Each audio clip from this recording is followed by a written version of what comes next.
Alright, here we are, game 2 between Wheelchair and Planet Dog. Get right on into this draft. Take a look. It's in the book. It's reading Rainbow. Wheelchair, they're going to ban out Clockwork, Bristleback, Batrider, Planet Dog. They're banning out Night Stalker, Nyx, and Sven while picking up Sand King. And Juggernaut Wheelchair, they pick up Darkseer and Disruptor. So, an offlaner and a support for Wheelchair. Could be a support Sand King here with what looks to be carry Jug for Planet Dog, who do have a 1-0 lead over Wheelchair and need one more game to win to go on to the best-of-3 finals coming up next. Not sure who that's up against just yet. Don't think anybody's been crowned the semifinal winner in the other half of the bracket, but it could be Lotus Stack versus this Pro Dota Stack. And with Batrider, Lena Band, Sven, Ursa, what do you think of this draft so far? I think Wheelchair have a much more common draft for all of them. I think these heroes will fit them a lot more, like how they've been playing. Gives them a few more options. 5 seconds remaining. And on the other side, Jug and Sand King are just like, these are heroes you're never unhappy to have in a game. Sand King is an overall first pick, pretty flexible, great initiator, can be good lane dominator, and then Jug's just like a good response to the Darkseer Disruptor. And there's the Spirit Breaker that we saw paired up with the Darkseer last time we saw this combination. Which wasn't Wheelchair's last round, it was the team we casted previous to that I think played against Planet Dog, and they rushed towards Planet Dog, continued to go forward with that Meepo and their lineup, and it didn't end up working out.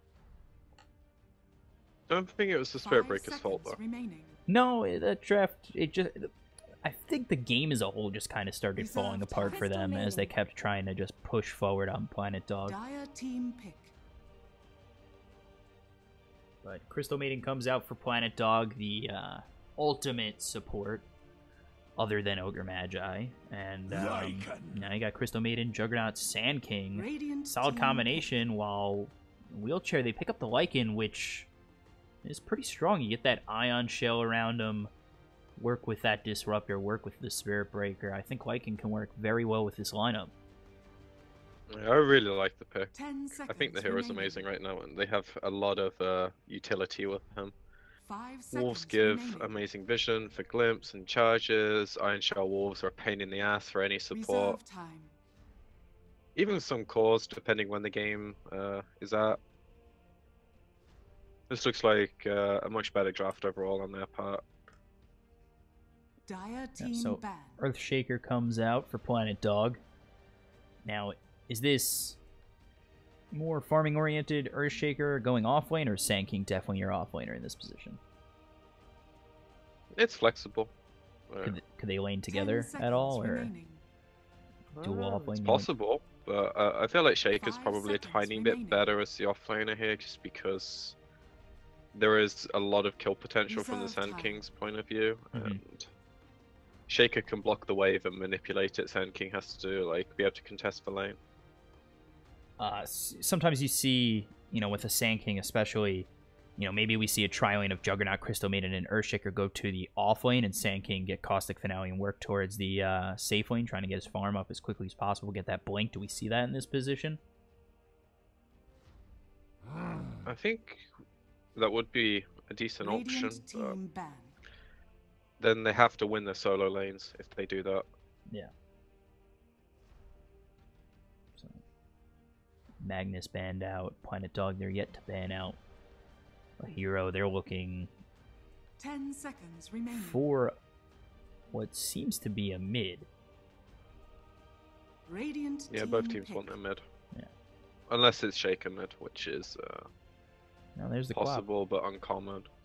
Dire team pick. So Quap, Earthshaker, Crystal Maiden, Juggernaut, Sand King, and Quap, one of those heroes, especially with Juggernaut, the game gets late enough, and Planet Dog are just going to run all over the other team. 10 seconds remaining. Looks like it's going to be a very chaotic game, because both teams have heroes that want to fight a lot early. Yeah. Wheelchair have a bit more like a clunky team fight. The other team has a bit more catch. But Yeah, they could do a lot of things with the last pick. Got a lot of stuns on this, or a lot of lockdown on this Planet Dog side. You've got the Fissure, you've got, you know, the Frostbite, the Burrow Strike, a lot to really, you know, have the Queen of Pain set up a nice Sonic Wave or come in with the Scream. It's very nice for them. You get good lockdown, especially with the Juggernaut. Omni Slash flies through. You know, their team fight's very nice here for Planet Dog. Dragon Knight. Pretty solid last pick. I like it. Wheelchair have Super a lot of tanky. push. A lot of tanky push. Wow. I think I have to say I prefer Wheelchair's drafts this game. I was thinking the same thing, but since you said it first, I'm a like and believer, man. I'll go with Planet Dog. I'll be the guy. I'll be the guy who goes with the other team, Planet Dog. Why do people do that? Like, I see it at major panels all the time, and someone says, "Oh well, if you guys are going for the other team, then I guess I'll." Yeah. Like, that stems from what I think it stems from is like, you know, you watch like SportsCenter and all these, you know, you can never. What they want to do when they do that is always, especially, you know, in our case, maybe not as much, but when you have a panel, you're trying to give the pros and cons of both teams. So if everybody just says that one team is great, it's more, I guess, traditional in SportsCenter and like all these sports channels to have one person explain why one team's going to be good and the other team be, you know, the other guy explain why the other team is so good. And that's why you never normally see everybody line up on one team. But I mean, I like Wheelchair. You're predicting who's going to win, right? Yeah. You're not predicting who's got the better team or whatever. It doesn't show any bias or any way. It's just like, in my personal experience, looking at how these heroes match up, I think Wheelchair's going to have a slightly easier run of the game.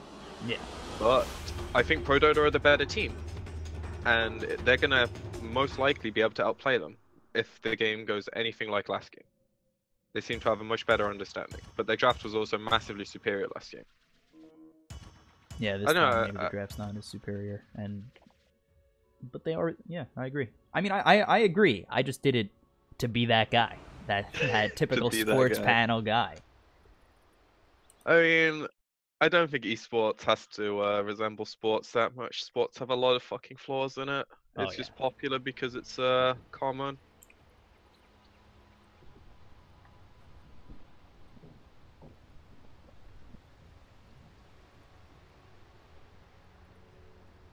It's just, you know, one of those things where I think producers, and I think it's more on the producers, because if these analysts on sports channels were allowed to just say what they want, I think you'd see it a lot more, where it's like, I want to be on this, and everybody's on this. Just take a look at the basketball finals that had happened. You know, you have Golden State, who was by far the much better team, but every time you had a panel, there was always that one guy who's like, the Cavs, totally going to win it, and here's why. But it's just the push of discussion. Like, I mostly watch like tennis, football, occasionally some golf and stuff. You don't really get it as much in those sports, and it's less like European, I suppose. Yeah. But this is a very dead disruptor. Yeah, he is giving up first blood whether he likes it or not. Kaiser, and it's going to go to Qual as well, so that's awful. Like, it's already a pretty easy mid lane for Qual. Giving her a better start is never nice. And she's going to be able to regen up as well, so... Yeah, Kaiser getting first blood for the second game in a row. And, 30 seconds, you know, it didn't need cogs, didn't need souls.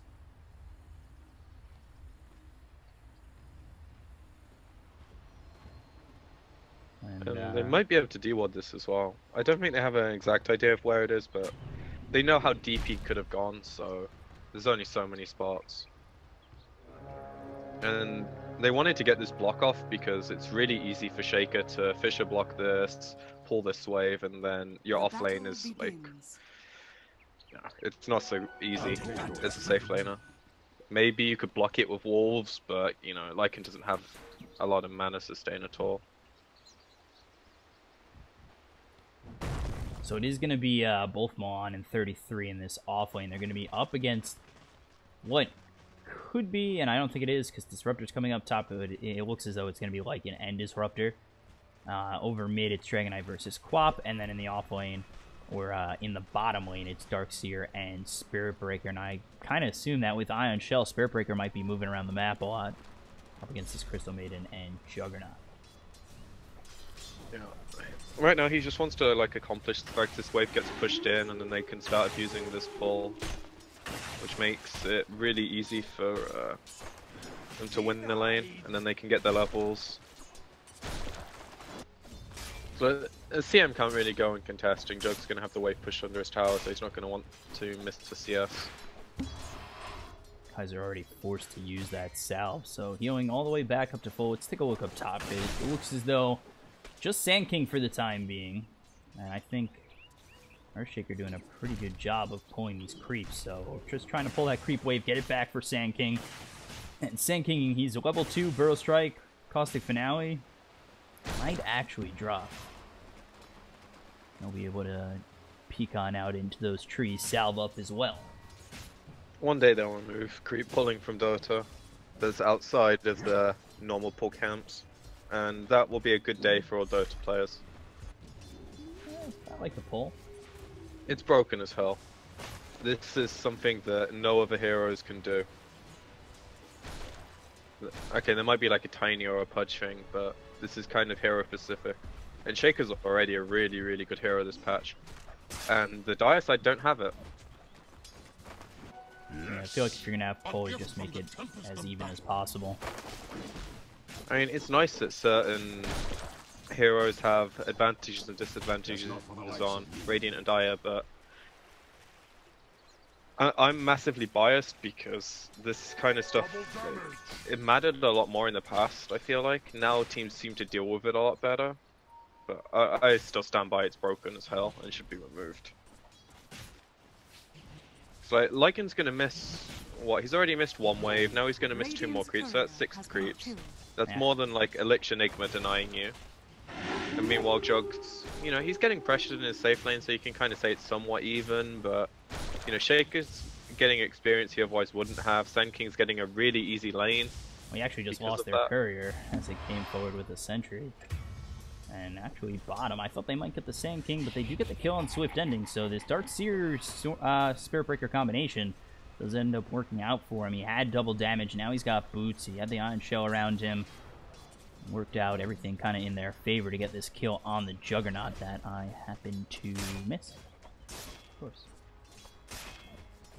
And Jug's a hero that I don't think they'll mind sacking too much when... Might see a kill up top. Disruptor is going to end up dying to the Burrow Strike, as well as the Echo Totem. They get another Totem hitting away at this Lycan.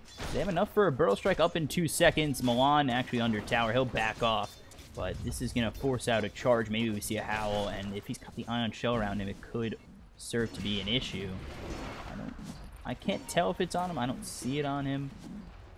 So, no, it's not shelled. There's the charge coming in on Milan, and there's the Fissure just to stun him up. So stuns up the Disruptor. They're going to continue to chase. Now you take a look at 33. Whoops. They've got 3 heroes up top, turning this into a bit of a tri-lane, which kind of opens it up for Jug. He has to worry about that Ion Shell, but this'll come in handy. His farm should stay pretty well and good, especially pushing back this Darkseer. Yeah, as long as Spirit Breaker's not in the lane, it's really easy for him to like either spin the wave or CS under tower, and CMR is going to help with being able to sustain a lot. Which leaves her to jungle a bit, which is really nice, get some levels. More ward money, etc. So the aura levels this game are going to matter a lot, especially like Sand King and Shaker. Echo Totem, Disruptor could be dead again. There's the cage, one more shot. They'll get the kill. Milan. This dual lane of both Earthshaker and Sand King working out pretty well. Hasn't really stymied too much the farm of this Lycan, and now 33. He's got to watch out. He's got to know that charge is coming, but with the salve, he'll get a little bit higher up, get that full health back, and I don't think this charge is really a problem. He's gonna die if he finishes this. Yeah, he's gonna go into a Fissure and a Burrow Strike, and that's gonna be a problem. And there's the Fissure. It actually doesn't hit onto the Spirit Breaker. Alright, never mind. He has 1,000 health because of health. Yeah. I think even if the Fisher hit, he'd be fine there. I forget Spirit Breaker has like a base health of like 800. But it's still looking pretty good for Planet Dog, considering that their Jug was not off to the best start. Pop's doing, you know, slightly better in mid as expected. Most important thing in this lane is like, if Quap moves, DK's gonna push the tower. If the right people rotate, maybe you can get a kill with Quap on DK, but it's hard. He doesn't have stun yet either, so it's hard to like pressure the Quap at all. Earthshaker here does spot the Disruptor again. This could be another death for the Disruptor. Gets the glimpse back on the Quap, but still dead. 3 times already, and... oh, 4 times already. He's all 4 deaths. I thought he was just 3. So now they take a look bottom as the Ion Shell. It's out on this Juggernaut. I don't know if it's going to be enough. There comes the charge. Going to be there, and they'll get the Ion Shell kill. No rotations coming out. If they just had a TP come in, they'd probably get that kill. But you take a look at the Earthshaker. He had TP ready. I think he might have just bought that. And I think so did Sand King. So nobody comes bottom to help the Juggernaut. Yeah, they definitely didn't have TPs ready.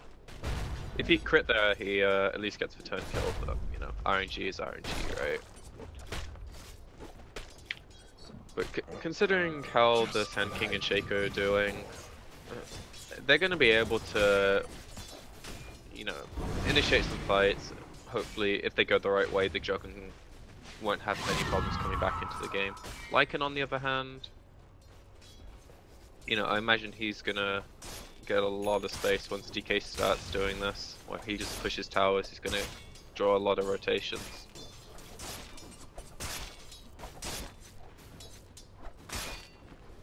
Look up top, charge comes through onto this Sand King. And you get the fissure with the totem, but still a dead Milan. Pull back with the glimpse, but oh, what a wow, what a play with that nice burrow strike. He's still gonna get charged. Still trying to head to this shrine to heal himself up.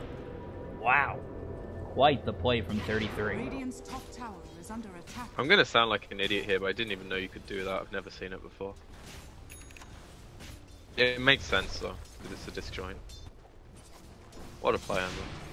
Great, solid play coming in. B5, their fire comes out on Kaiser. MLW taking a little bit of damage from that Shadow Strike. Radiant's bottom tower is under Just gotta be a little bit careful. There's the Enchant Totem coming out onto the Spirit Breaker, who's now gonna charge him up. Let's see if they can find anything. There's the Howl, up to almost 1100 health with it. Still not gonna get that kill on Milan. He's just about level 5. And Lycan's actually opting to max for Hell, which is a much more like man-fight, combat-orientated build. It gives a lot to your team.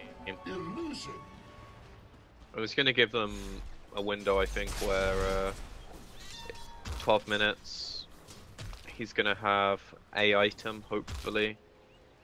Then they can go with Hell. Ideally, at least one of the supports have level 6 as well. And then they can start brawling. They can combine it like a dice in there.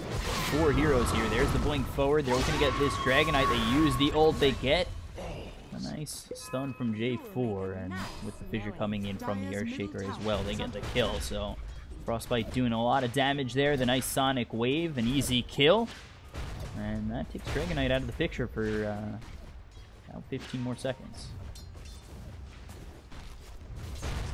That's definitely something they want to be cashing in on as much as they can. If you can rotate to your Quap when the ult's available, and they're going to chunk the tower a bit as well, which is always really nice. They don't get caught here.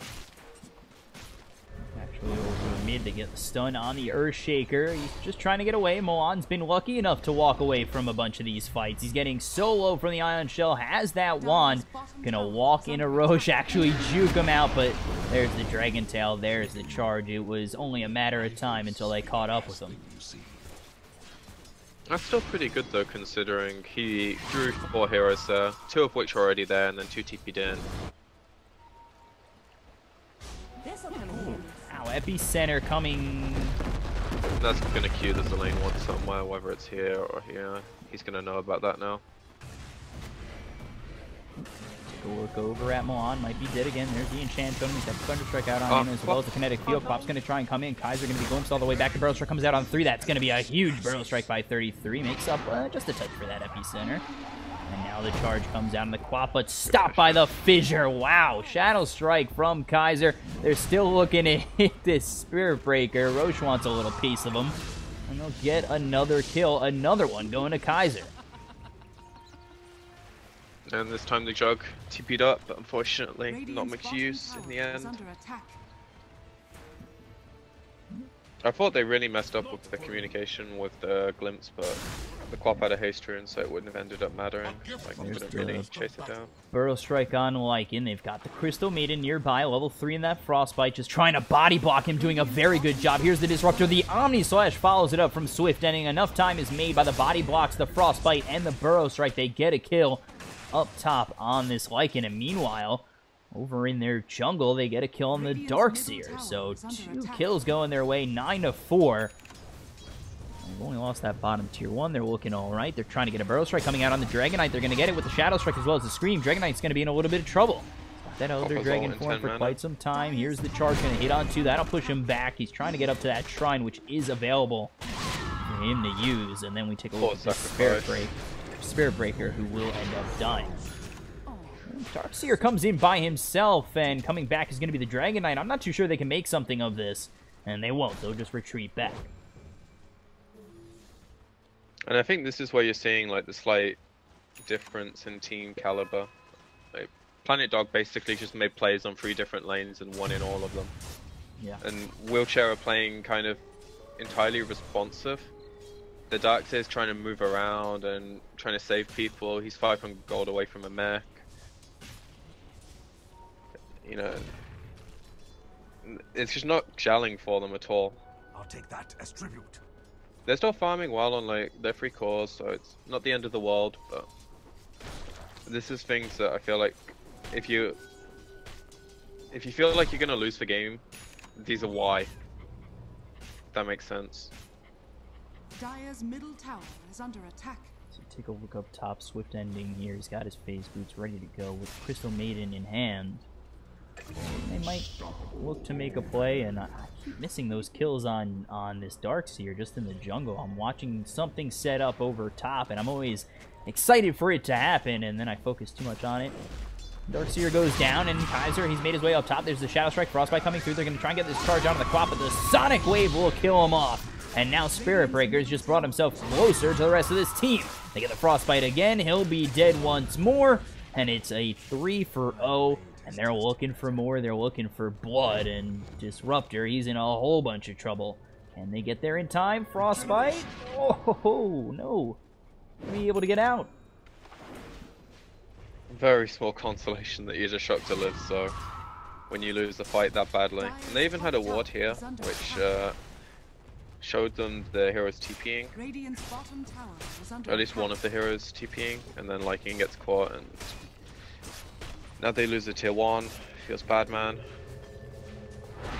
They lose the tier 1. They also make the rotation over mid. Milan's going to end up dying. The Lycan's got his ulti form. Going to try and hit away at 33. Tries to Burrow Strike away. Not going to be enough. Swift Ending. He's here with the healing ward, but getting hit so hard by this Lycan.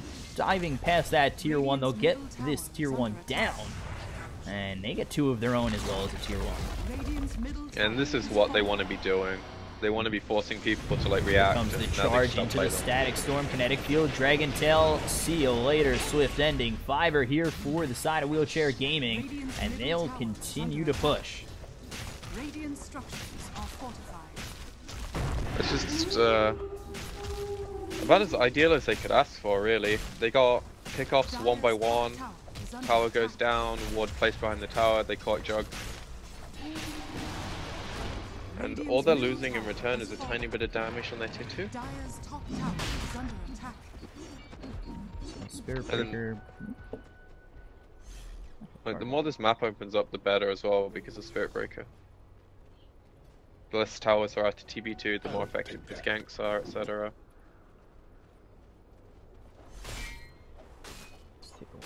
Dragonite. put a defiance on him, looking for the blink next. About 100 gold away from that. Juggernaut, he's got himself looking for a Manta style next. Very, very close to that Yasha. Blink Dagger, is it out for Sand King? No, about 200 gold away, and as well as that Earthshaker, he's about 300 gold. Yeah, despite the fact their early game went pretty well, and a lot of the stuff they've been doing is successful, they're still a bit underfarmed. And they're gonna lack damage, I feel like. DK going for the hood. He's just gonna frontline with that. And they kind of have to focus him at some point, because he does a lot of damage at this stage of the game, believe it or not. Well, with that Lycan and that Powerwall, they're ripping through these heroes. It's a really hard game for them now, because this is where Wheelchair, it's not their peak, but it's a peak in the grand scheme of things. They finally have their mech, and now they have a form of initiation with DK, and if they want to take this rune, they have a DD to fight with as well, which they do. And now it's just about if they find the Quaff, which I believe they will. Quaff actually sneaks out of That's there. game sense. That was really close. But it's not the worst smoke. They could have got a pick if they were a tiny bit faster or if things fell slightly differently, but they get the ward behind the tower, and the smoke was mostly just to secure the objective. A pick was just icing on the cake kind of stuff. Let's see if they can defend this tier 1, and if they're going to. It looks like they are smoked up. They want to maybe get them on the retreat. The tower's going to be taken out. Let's see if Wheelchair Gaming stick around. They've got the epicenter charging up. Is it going to be better than the last one? Oh, that's awful. Questionable at most. And there's the Static Storm coming out. They're going to be able to kill off this Earthshaker. The Omnislash comes through with a nice vacuum wall. They've already killed the Earthshaker. Down goes the Crystal Maiden. And now we take a look over towards the top of this fight, as Plop is stuck on this little cliff for a couple seconds more. They're looking to get him down with the Dragon Tail. Quap now, 1 second till blink. Can he get away? Kaiser's going to have that Orchid to silence up this Disruptor, and you really want to do that to get away from this glimpse. And here are the Wolves, here's the charge, here's the Dragon Tail. They get another. Now that charge is going to go all the way to 33, so they get the charge into this Sand King. And oh boy, they're going to look to be getting more, looking to get a fourth. There's the glimpse back. They're not going to cage him up just yet. Here comes the Dragonite. There's the cage, and they will be able to finish off another one. Wheelchair Gaming not as disabled as that icon shows. They take 4 heroes in that fight. No, they're the ones putting people in wheelchairs, man. Oh, yeah. It was a nice idea from Planet Dog to go in like that, but it just it doesn't work to fight at this stage of the game, I feel like, for them.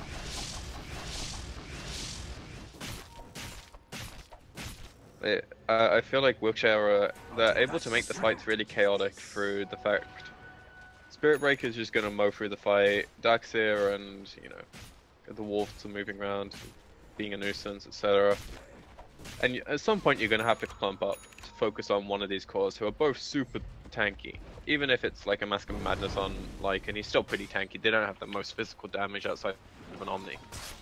So there's plenty of time for the rest of the team to react. And then they have Static Storm as well as the Vacuum to kind of punish the grouper.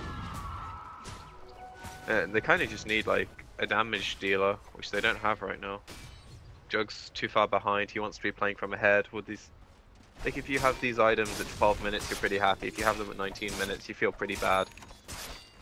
Yeah, the Quap's got her Orchid, but she's pretty tanky. She took the Strength Talent, like you pretty much always do, but she's just too scared to man fight at all. She's mostly blinking in on Disruptor's the only hero she's going to be able to kill. Otherwise, it's utility Orchids to stop DK stuns and whatnot, and focus a different hero, and cast her spells and get out and try and rinse and repeat and play like a puck, pretty much. And that's not how Quap likes playing. You want to be utilizing the right clicks, which is only going to happen with a really good initiation. And the way they're smoked up now, it's pretty easy for them to take the tower, and we just need Wheelchair to not one by one feed this and TP in the right heroes. Let's see if Spirit Breaker can make something happen with that Ion Shell. We're probably going to see him want to charge in first, but looks as though the rest of Planet Dog, they are still sticking around. They've got a really, really nice ward. Unfortunately, it's going to expire in 5. Got Blink Dagger ready on the Earthshaker as well as on 33 with this Sand King, so hopefully they are looking for a couple of better ultimates from these heroes. Yeah, they need the fight to start out first, though. Like, either Sand King initiates with a stun and then retreats to get the epi on the second go, or they need something to just happen. Ideally, wheelchair go into them, but I don't even feel like that's too bad of an idea if they can get the Blink Vacuum right. Both teams a bit hesitant. There comes the nice charge. They've got the ulti form coming in from the Lycan. There's the pipe already popped. Dragon Knight's pretty deep in this. The epicenter comes through onto the Disruptor, but still not too prime. They're going to get hit by that vacuum wall. 2 heroes already in trouble. They've got the Crystal Maiden as well as the Earthshaker already dead. Dragon Knight's going to get out of dodge with a little bit of health left. They've lost 3 in the Sand King, and now running away is going to be this Jug. Pop's going to be able to blink out, but this Jug is going to be all right. He uses that Blink Fury to TP out. Again though, 3-for-0. They nearly killed the DK with the Orchid pop, but just too tanky. Tank strength talents are pretty broken. Now they get to head towards Roche. Should be a quick one with that Lycan. He has 3k health with health at nighttime. 22 minutes in, 3k health. Actually, charge. Oh boy, Courier. I think he was trying to like throw the Courier in, then give the health on Roche, and then he was going to try and steal it because they're in a ship spot right now. They feel this game is very drastically slipping out their hands. And I think the problem for them is they don't have like this late game plan where they're just going to default to this core getting too big to deal with. Because Lycan and DK, they're kind of known as heroes that fall off as the game go on, but when you're playing from a lead, these heroes scale just as well as Jug and Quap do with the items they're going to be able to get. And the problem is they're going to be really restricted on farm because they're always worried about Spirit Breaker charge. Glimpse is a wonderful tool, and then they have Wolves on top of that, which I don't think he's scouted with much this game. He's mostly been farming with them. But if he does start scouting with them, then there's so much vision. And this is why, like, I think Lycan's one of the better heroes. The reason he hasn't started scouting with them is they're level 3. He opted to like get the passive instead. They don't have Invis at level 3 anymore. Just getting taken out by Swift Ending. We see this Darkseer TP away. Take a look over bottom. They really want to take care of this Dragonite. He is 5-1-4 and really been a nuisance, and they haven't been able to kill him off really at all since about the 10-minute mark. Yeah, the one death he had was 4 heroes, so that's not a fair matchup, you know, 4v1. So now they've got a 4-man smoke. They're gonna go through this shrine area. Courier comes through to the Quap. What did that bring over? Just 2 components of the BKB. Yeah, the line has been drawn, the play has been called. And now we see how Dog deal with it. They're in the jungle, blinking away. It is going to be this Quap. Doesn't know she's in danger just yet, and I don't know if the Jug knows that there's danger coming his direction, but they're just going to come on off, know the smoke is expiring soon, and just take a tier 2, knowing that there's not going to be really any way of them getting countered. If they really want, I think they just go high ground. Especially with what Dog are doing right now, where they're showing the 4 heroes bottom. If they TP incorrectly or something, you just glimpse the right hero away, and then you're fighting with a numbers advantage on top of an Aegis as well. So they're gonna have to defensively TP like really deep and wait, and that's gonna like let half the tower fall, and Wheelchair get to set up exactly how they want. the glyph, Shadow Strike, Scream. They gotta make something happen. DK is just continually hitting away at this base. There's nothing really they can do. The Frostbite comes out on the Dragonite. He doesn't have the Aegis. That's on the Lycan. So if they can take out the Dragonite, maybe the fight does change, but he's already ready to back off and heal up. BKB Lycan as well. Only thing that's like not favoring them right now is the fact it's daytime, so Howl is 50% effective. Or you could look at it like it's normal and at nighttime it's better, however you want to put it. That's the only thing that's like not quite good for them.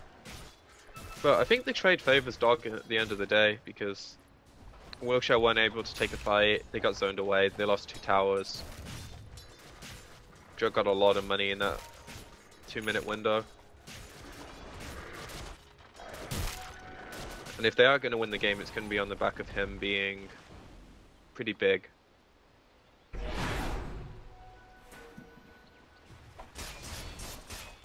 You gotta hope he finds his farm being kind of this far behind. He's on pace with the Dragonite, just off by about 1,000 gold, but being that close to the Dragonite, their farm has been placed a little bit differently, and I think Dragonite's definitely more advantageous with what he's got.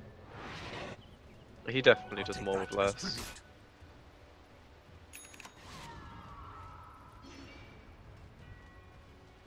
And once he gets level 18 as well, Jug gets slightly worse on the man fighting scale. He's centered. He's going to be charged up, 33, just going to use it on this Disruptor if he can get the kill. But now the Static Storm is there with the Kinetic Field, and that's going to be a 1-for-1. At least. Trying to run away. Dragonite very close. Looking for that stun. Not going to get it. The Vacuum off the mark. Well, let's see. They could still go for this Crystal Maiden. This sad, sad, sad Crystal Maiden already dead. Darkseer's going to TP already. Going to TP over top to try and get a kill on Milan, who's trying to TP away as well. Vacuum on cooldown. No way of stopping that. He does get out.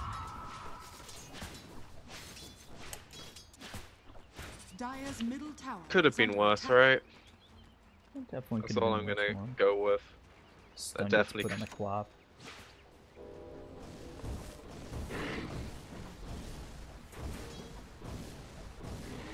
And as this game gets a bit later, the more damage that comes into play for Dog, the better. You know, once like they get their AC on the Quap or Shivas if she prefers, they can start actually tanking some of this damage and dishing it back. Fights will look slightly different. A gift from the tempest of battle.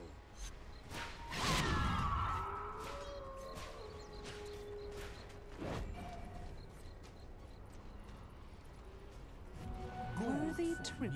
Take a look, Lycan. For that AC next.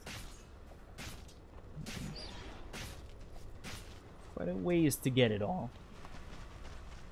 But sitting top of that net worth, Lycan pretty happy at where he stands, and he's got the Dragonite not too far behind.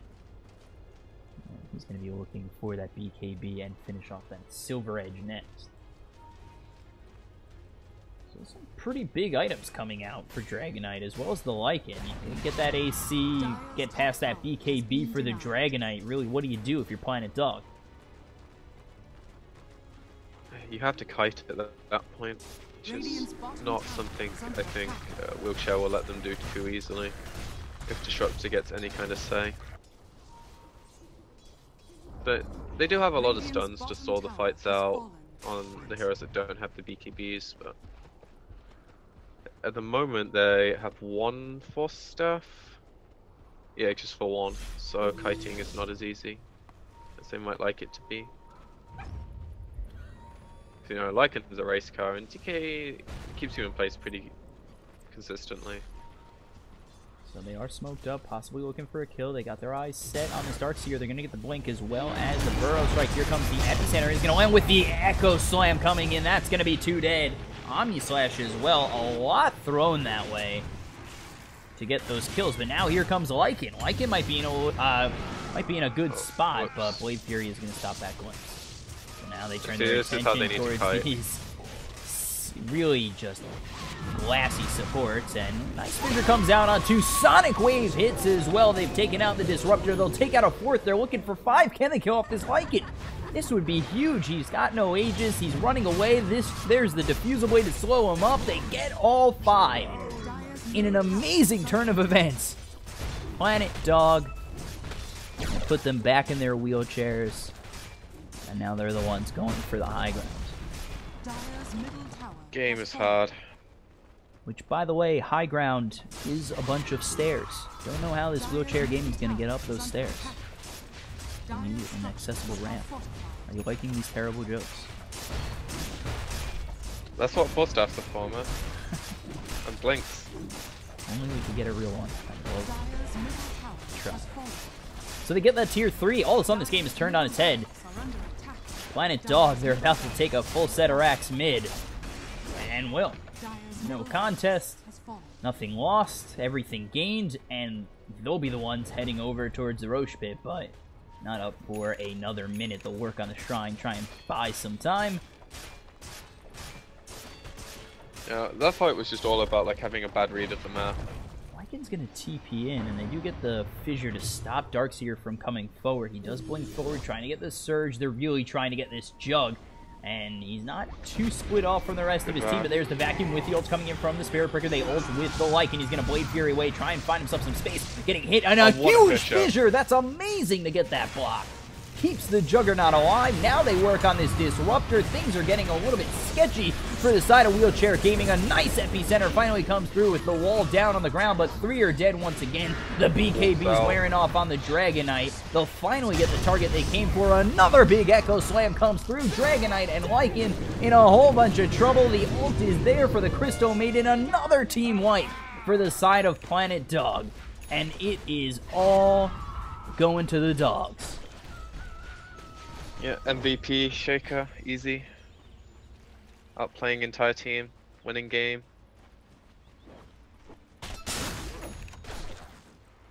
That was quite the fight, and you said it not too long ago. They just need to kind of extend these fights out, and that's what they were doing. Yeah, especially where that fight was taken, they had a really easy way of kiting it.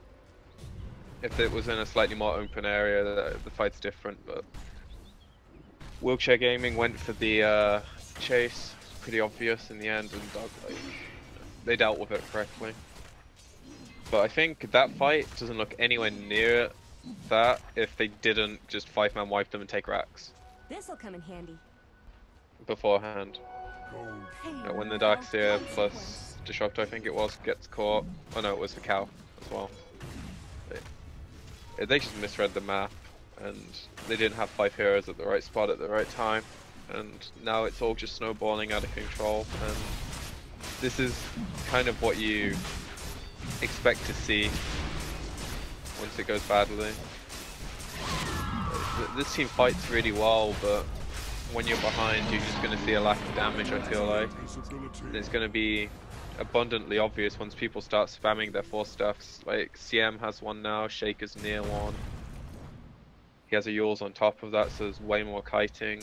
And BKBs are getting lower on Wheelchair side as well, so the Lycan's going to have less uptime, which is a huge deal. Because he needs to do a lot of upfront damage to put them on the advantage in fights. Desperation time for Wheelchair Gaming. They're going to smoke up as 4. See if they can catch anybody out. And they're looking towards the swap. They're going to get the Dragon Tail as well as the ulti coming in from the Spirit Breaker. He's going to be in the static storm. He's going to be forced half away, and now he's going to heal up with that cheese. He's going to pop that BKB, and now he's man fighting the Darkseer as well as the Dragonite. They get the Frostbite coming out on the Spirit Breaker. They're going to look for more. The Sonic Wave hits across the bow of the 2 of them, and they will end up killing off the Spirit Breaker. He'll be dead for 44 seconds with buyback. Now they turn their attention. Omnislash comes through on the Dragonite. He's got no more mana left. He'll be taken out. He's dead for 70 seconds. Is that just game? One thing I want to point out was it is. Milan Fisher blocked the Lycan off here, so the entire fight he was just sat there doing nothing. 8-second block and couldn't help his team at all. So Planet Dog take a 2-0, overcoming quite the deficit over Wheelchair Gaming, but you know, they show that they and they play it right, and they win this game, win the series 2-0. Very nicely played. That's the definition of a better team, right? When you're behind, you make the plays, you read the map better, and you come out ahead against a team that could have put the nail in the coffin with a bit of better execution. Yeah. Planet Dog just played it really well. Kaiser really holding his team up to get Swift Ending finally back into that game. Kaiser 11-1-9, Swift Ending 5-4-9. Not the best game for the Juggernaut, but when you got a guy like Kaiser who can make that kind of space and make those kind of plays, it was really good for him. So, I mean, Milan as well, their supporting cast played really well. Sure, the epis from Sand King were pretty garbage at the start of the game, but I don't think they had any right winning those fights unless he gets godly ones anyway. So you can kind of just accept that. But once they had their utility tools, the game was decided by Shaker pretty much. I don't know who forced off the Quap at the end either, because Shaker didn't have one, but that was also like game winning. Yeah, Quap goes down. This game is probably still going on at least 5-10 more minutes, but instead Planet Dog, they take the 2-0 victory, and we move on to the finals. I think they're going to be versing Lotus Stack, and we'll be back with that in just a moment. I'm your caster BCop at BCop92 on Twitter. I'm joined by PQMZ, and on Twitter it's at PQMZ Dota2_. So we'll be right back. Just Dota. Just Dota, fine. At PQMZ Dota_. Don't listen to the first one I said. We'll be back in just a moment, and stay right there.